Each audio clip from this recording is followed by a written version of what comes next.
Welcome back to the channel, and thank you so much for clicking on today's video.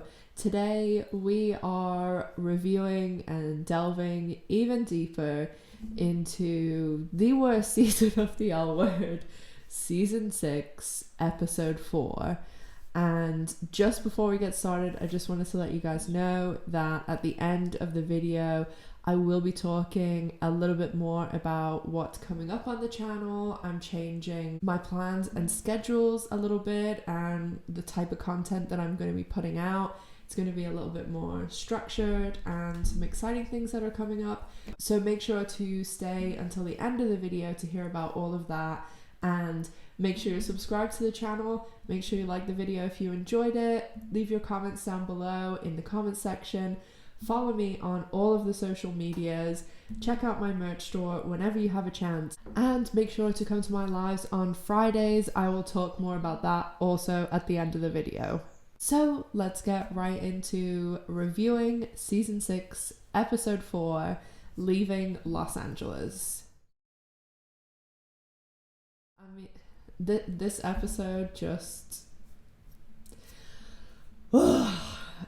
it stresses me out a lot. It is just a mess from beginning to end, and the only savior is the Bette and Tina storyline. And I know some people are probably like, oh, are you saying that because you love Bette and Tina? But they are the only actual storyline that is not just weird or forced or some sort of like weird agenda. So yeah, it really stresses me out. I just do not know, again, I said this in my last video, how we go from season 5 or even arguably like season 1, like this show in general, to this.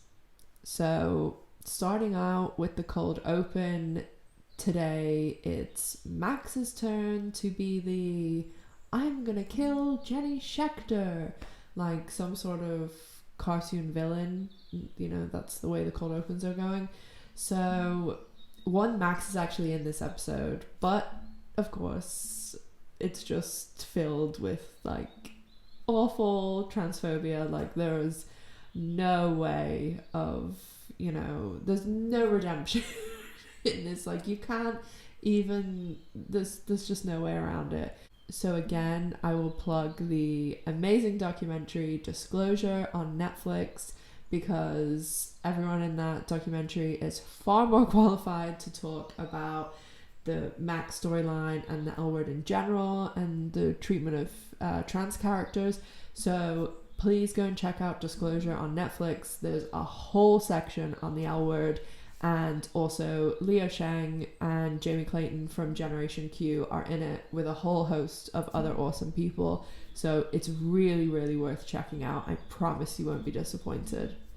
So starting off with Jenny, and I'm just gonna do Jenny and Shane together pretty much for the foreseeable, because yeah, most of their scenes are together. And this scene at the house where they're like doing the wardrobe clean out, it is just the most forced thing I've ever seen in my life. I mean, we do have the rare miracle of the L Word referencing things that happened in the past, because, you know, there's a lot of things in the L Word that just, like, everybody has those Men in Black, like, you know, flashers, because characters that aren't there anymore, it's like they never existed.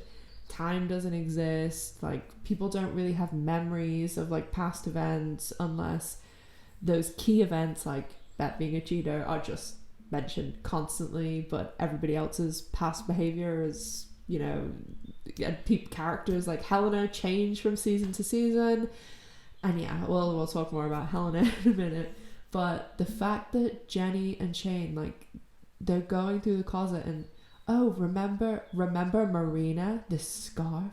Remember Tim and these shoes? Like, it is just so weird. And they go through like Paige and Carmen, and there's natural ways to bring up past characters and kind of, you know, I don't even know what the point of doing this was. Like, are they thinking this is the last season and they want to like reference the past and like past actors, or was this some weird setup for the people who appear in the video in the last episode? It just served no purpose whatsoever, and it was just bizarre.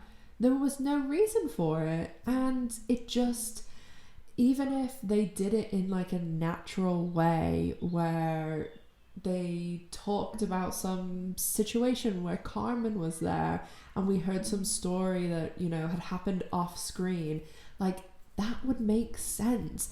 But this was just like cramming these characters down our throats.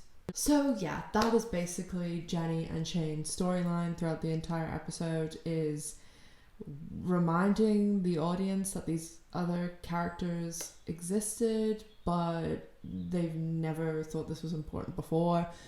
So I don't know why they're doing it now with, you know, 4 episodes left after this one. Max, I kind of talked about this in the beginning. Please go and watch Disclosure, because just the scene in the beginning where they're all at the planet and Jenny is just like misgendering Max and just being so cool about it. Even Alice is, you know, making faces, and Alice, you know, isn't exactly like, you know, none of the characters are really trans allies. So the fact that Alice is even making a face at you, like, reevaluate what you're saying, Jenny.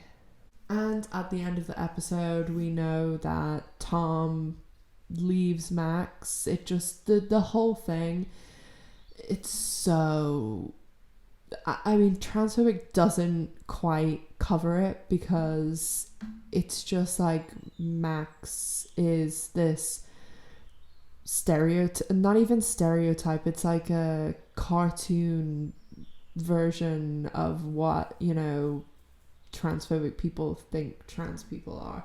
So it's just terrible. I don't even know what else to say anymore. So Helena in this episode, you know, we have the Dylan undercurrent going on throughout. Tasha and Alice set Helena up with Jamie, which doesn't really go that well, but we do get, you know, a last, I believe, mention of Helena's children, and she's just like, oh yeah, you know, the court sided with Winnie and she took the children to the south of France, and oh well. It's, again, just another bizarre revelation, because you know, Helena obviously is in California because like her friends are there and now she has a business there, but she's in this sort of circumstance where her family, you know, she's got the money back, she's got the business and power and everything back. Why wouldn't Helena live in the south of France where she could see her children more?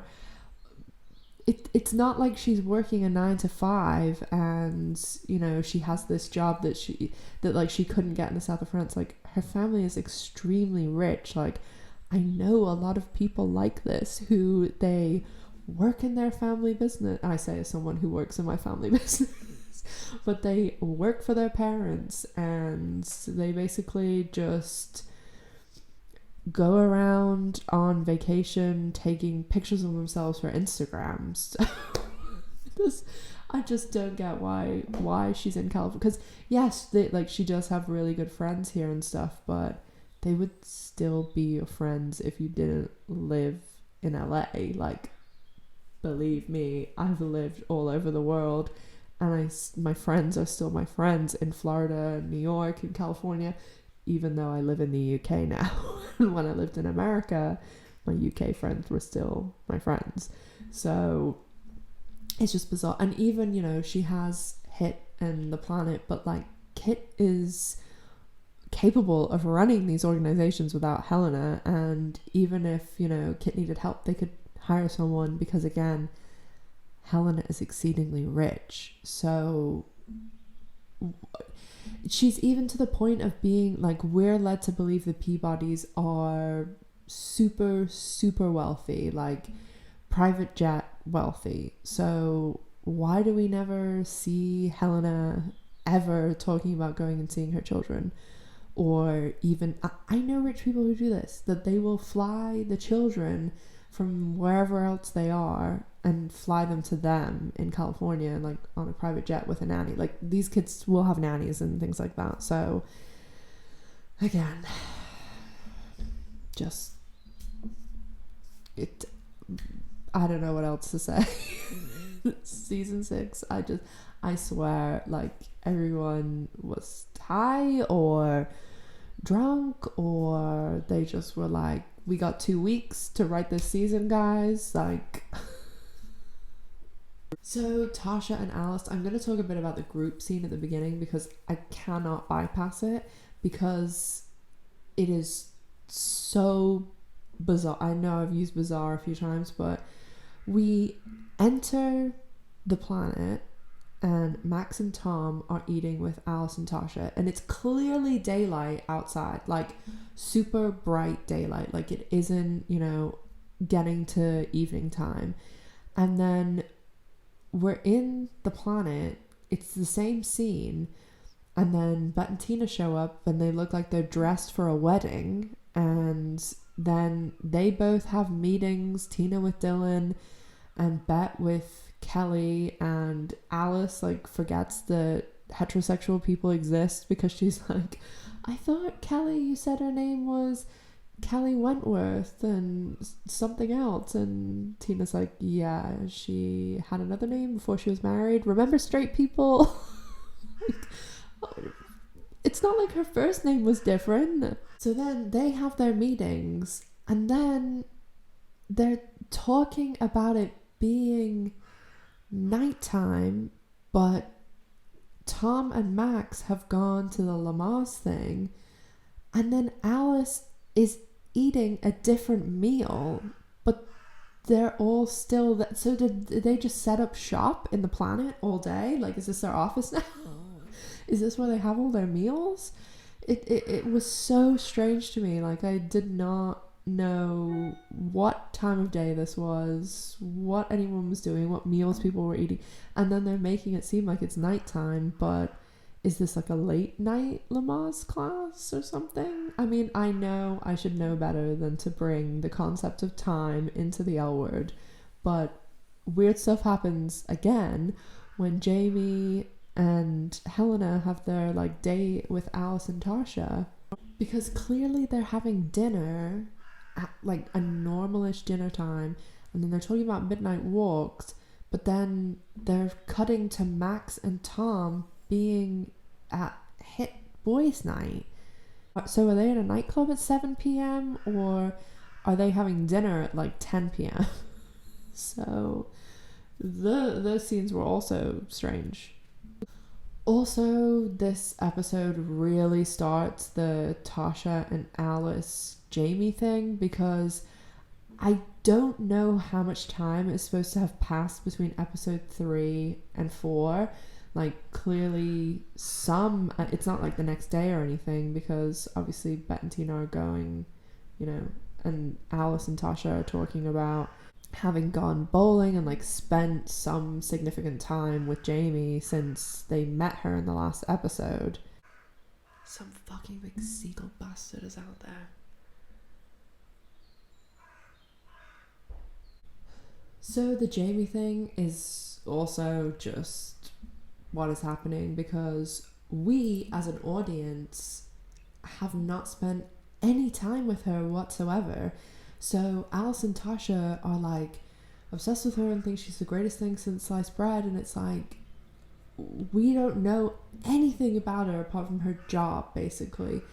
And it is so heavy-handed. Like, it's not even like, you can't even bring the word subtle into it, because they are just so forceful about Alice and Tasha like jointly having a crush on Jamie, which we don't like. This is the point of television, that you're supposed to be able to like get to know these characters, and there's supposed to be character development.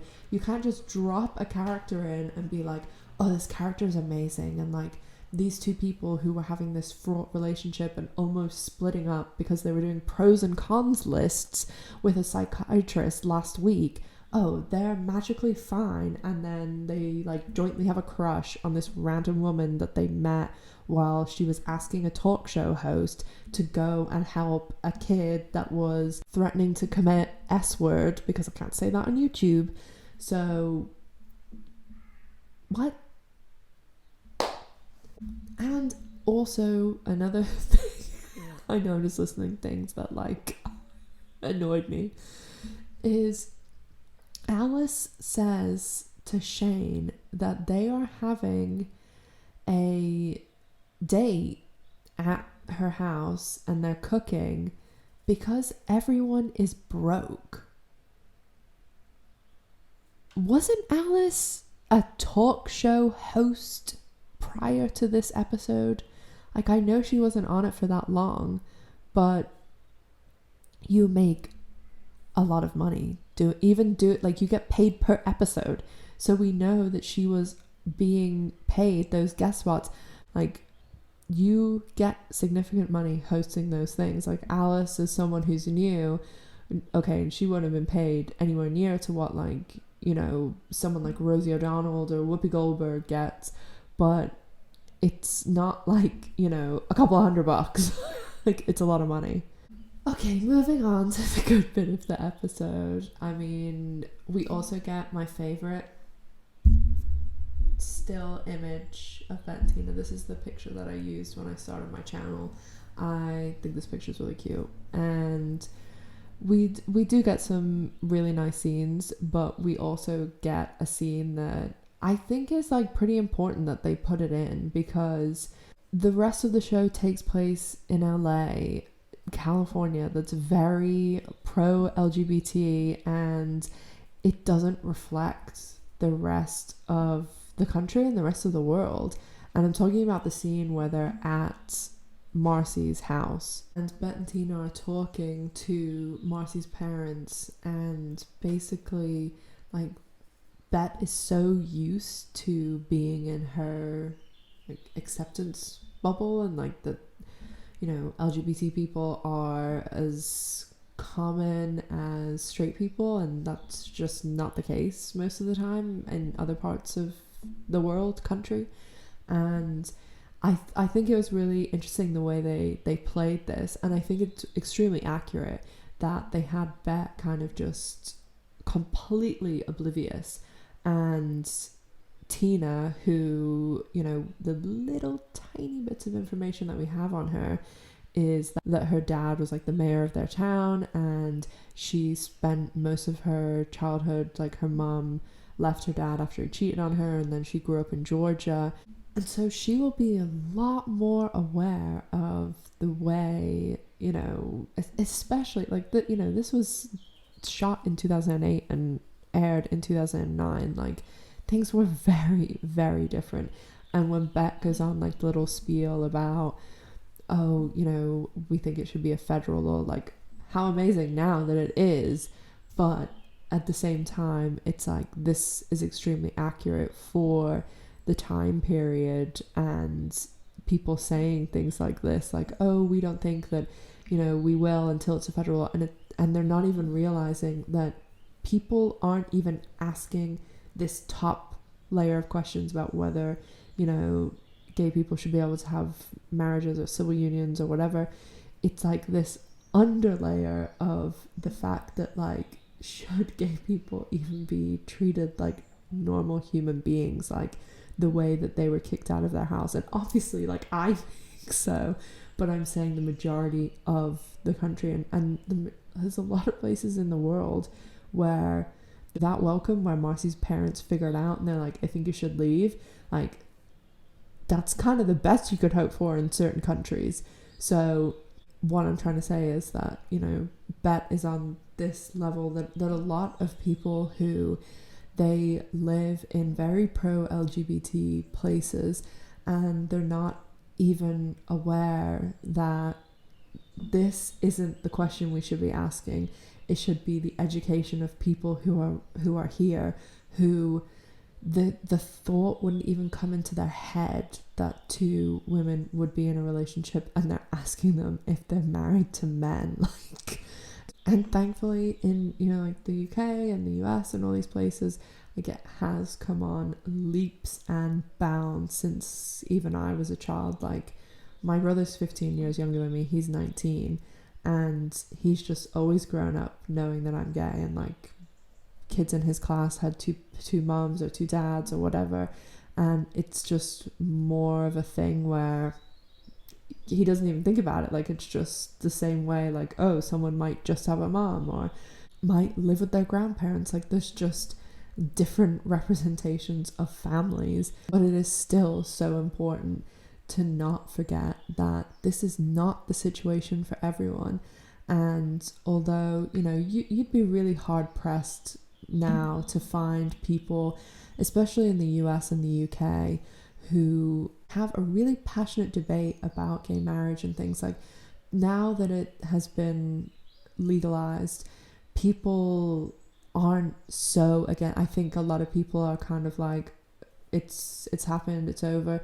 And even when you look at, like, when elections are coming around and there's a lot of like fear mongering about, if this person gets into power, they're gonna, you know, cancel gay marriage, and you need to get paperwork in order and stuff. And it's like, it'll never happen. Like, it's happened, it's legal. Do you know the chaos that the world would be thrown into if, say, in the US, like, all gay marriage were annulled? Like parentage, bank accounts, will, all this stuff. Like, if you removed gay marriage, like, it would throw the country into such chaos that it would take decades to untangle all that mess.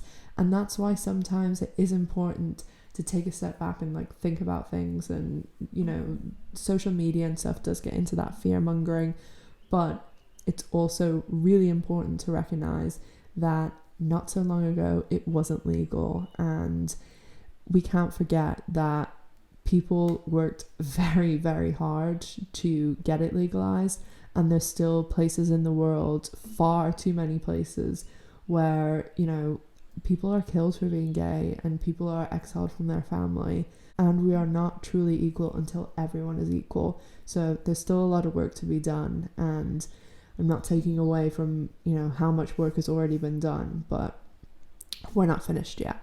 It is a little bit sad too, like, watching the episode and kind of knowing that a lot of what they're doing, like, is moot, because obviously, you know, we know what happens, having seen the show before. But yeah, like, you know, there are some choices where I was like, oh, were they going for something here? Like the scene where, the very last scene where they're waking up and, like, the camera's very close and, like, Bette's doing that, like, hand thing that she only does with Tina, and it's like an interesting thing. And then I'm like, Ash, you're crazy. The L Word season 6 is just pure chaos. They're not thinking about anything. So that is the episode. And overall, not great. Really not great. I did, of course, like the Bette and Tina scenes, because it's not just that I like them. Like, it's the fact that it's just like a nice, normal couple, and, like, nice representation of people saying they're happy. Like, that's what I want to watch on TV. I want to see, like, one couple that's, like, positive representation and just nice, and not this, like, Jenny and Shane literally pulling the past out of a wardrobe, out of the closet. And then Helena and Dylan, like, why are we bringing this up with 5 episodes left? Tasha and Jamie and Alice, why are we bringing this random character in for no earthly reason with 5 episodes left? And just, why are we treating Max like absolute trash? And just when I thought it couldn't get any worse for him, now Tom's gone, the only person who is like in any way decent to Max. As I said last week, I kind of forget episodes 4, 5 and 6 from season 6. I remember the dance episode, I remember the last episode, even though the last episode, that's gonna be a painful one. So yeah, I wonder what next week's gonna bring. Oh. So yeah, that was the episode. Not one of my favorites, as you can probably tell.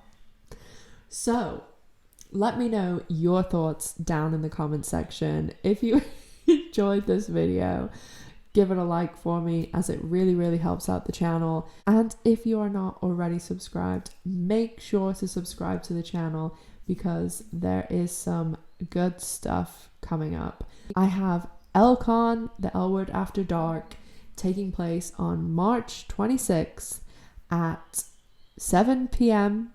Eastern Time, 4 p.m. Pacific Time, midnight UK time. And if you go to any of my social media posts, you'll see a ton of other time zones, so I'll be making them all known.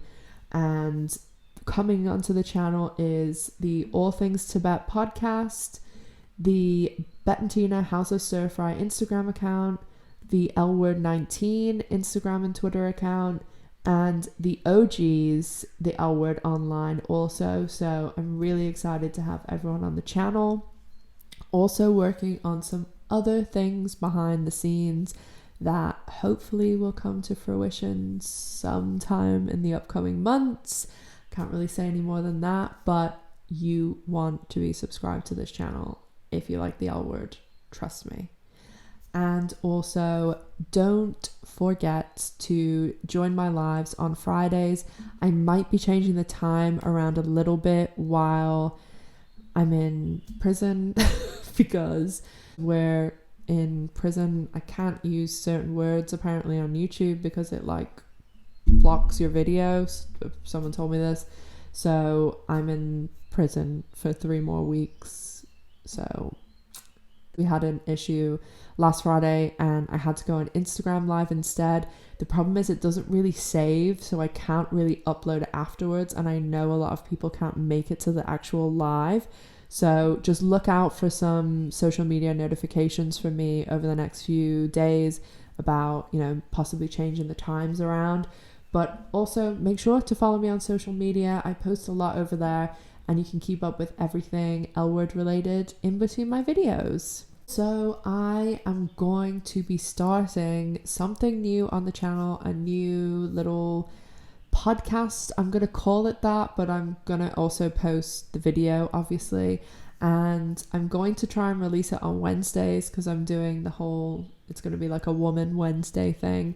And it's basically just every week going to be picking a woman to focus on, whether it be someone from the past, someone now, someone in the media, someone making headlines. It could just be anyone at all that I want to talk about that week.